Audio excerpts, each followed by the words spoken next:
गोकुल में एक मोर रहता था। वह रोज भगवान कृष्ण के दरवाजे पर बैठकर एक भजन गाता था।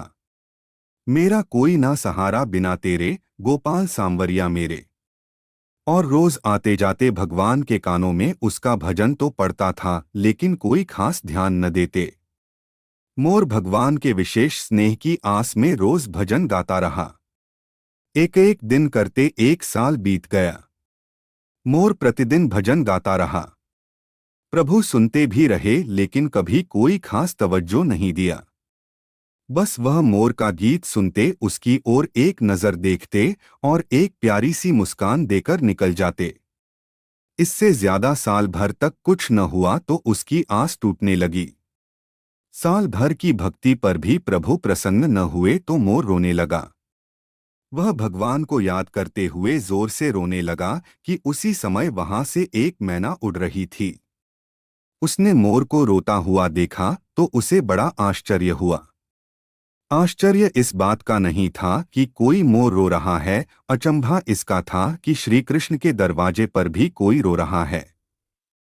मैना सोच रही थी, कितना अभागा है यह मोर जो उस प्रभु के द्वार पर रो रहा है, जहां सबके कष्ट अपने आप दूर हो जाते हैं।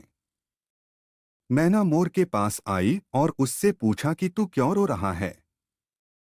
मोर ने बताया कि पिछले एक साल से बांसुरी वाले छलिए को रिझा रहा हूं, उनकी प्रशंसा में गीत गा रहा हूं, लेकिन उन्होंने आज तक मुझे पानी भी नहीं पिलाया। यह सुन मैना बोली, मैं बरसाने से आई हूं, तुम भी मेरे साथ वहीं चलो। वे दोनों उड़ चले और उड़ते उड़ते बरसाने पहुंच गए। मैना बरसाने में राधा जी के दरवाजे पर पहुंची और उसने अपना गीत गाना शुरू किया।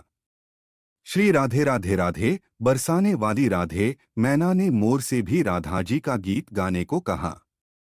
मोर ने कोशिश तो की, लेकिन उसे बाके बिहारी का भजन गाने की ही आदत थी। उसने बरसाने आकर भी अपना पुराना गीत गाना शुरू कर दिया। मेरा कोई ना सहारा बिना तेरे, गोपाल सांवरिया मेरे। राधा जी के कानों में यह गीत पड़ा। वह भागकर मोर के पास आईं और उसे प्रेम से गले लगाकर दुलार किया। राधा जी मोर के साथ ऐसा बर्ताव कर रही थीं जैसे उनका कोई पुराना खोया हुआ परिजन वापस आ गया है।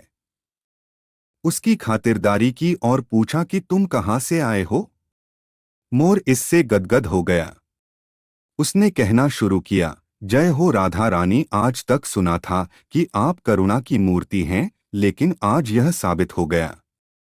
राधा जी ने मोर से पूछा कि वह उन्हें करुणामयी क्यों कह रहा है।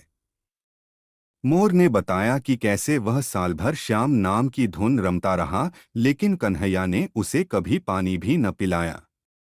राधा जी मुस्कराईं, वह मोर के मन का टीस समझ गई थीं। राधा जी ने मोर से कहा कि तुम गोकुल जाओ, लेकिन इस बार पुराने गीत की जगह यह गाओ, जय राधे राधे बरसाने वाली राधे। मोर का मन तो नहीं था करुणामयी को छोड़कर जाने का, फिर भी वह गोकुल आया। राधा जी के कहे मुताबिक राधे राधे गाने लगा। भगवान श्री कृष्ण के कानों में यह भजन पड़ा और वह भागते हुए मोर के पास आए और उसे गले से लगा लिया और उसका हालचाल पूछने लगे। श्री कृष्ण ने पूछा कि मोर, तुम कहाँ से आए हो। इतना सुनते ही मोर भड़क गया। मोर बोला, वाह छलिए, एक साल से मैं आपके नाम की धुन रम रहा था, लेकिन आपने तो कभी पानी भी नहीं पूछा। आज जब मैंने दल बदला तो आप भागते चले आए। भगवान मुस्कुराने लगे। उन्होंने मोर से फिर पूछा कि तुम कहाँ से आए हो। मोर सांवरिये से मिलने के लिए बहुत तरसा था।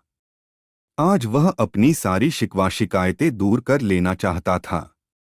उसने प्रभु को याद दिलाया, मैं वही मोर हूँ जो पिछले एक साल से आपके द्वार पर मेरा कोई ना सहारा बिना तेरे, गोपाल सांवरिया मेरे, गाया करता था।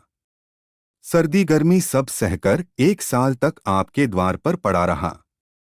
भगवान श्री कृष्ण ने मोर से कहा, तुमने राधा का नाम लिया, यह तुम्हारे लिए वरदान साबित हुआ।